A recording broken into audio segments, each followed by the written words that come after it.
How do you assess India and Bhutan's relationship? Well, I wouldn't call it a relationship. It is a friendship. A friendship that has been nurtured over the last 75 odd years. A friendship that is celebrated, that is anchored in the friendship between the highest leadership of India and their majesties, the successive monarchs of Bhutan. So our friendship has only grown with every successive government in India and through the many years leading up to His Majesty the King Jimmy Kesa Namgyalwangchuk's reign in Bhutan.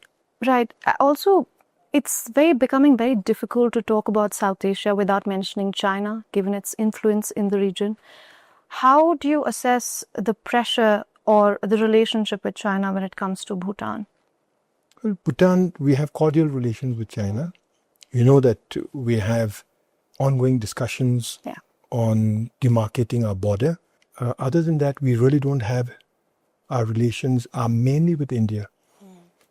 More than 80% of our trade is with India. We are currently implementing our 13th five-year development plan. Yes. Most of it is financed with India's generosity. We have an economic stimulus plan that is being implemented to stimulate the economy after the effects of COVID.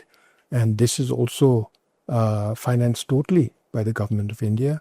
So whether it is in the area of government-to-government relations, development relations, implementation of our development plans, growth of our economy, and in tourism, most of our tourists are from India. In terms of hydropower and energy, our principal partner is the government of India and now increasingly private sector in India.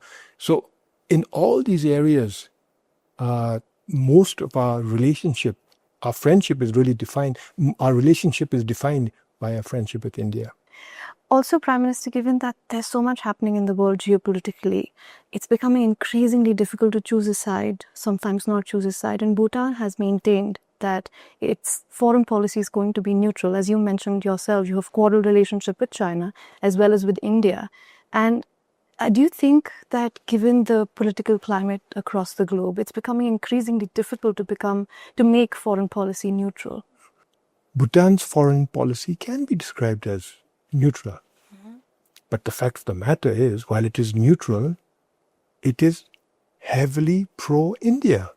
It is pro-India because basically a policy that's pro-India is ultimately pro-Bhutan. Since our interests align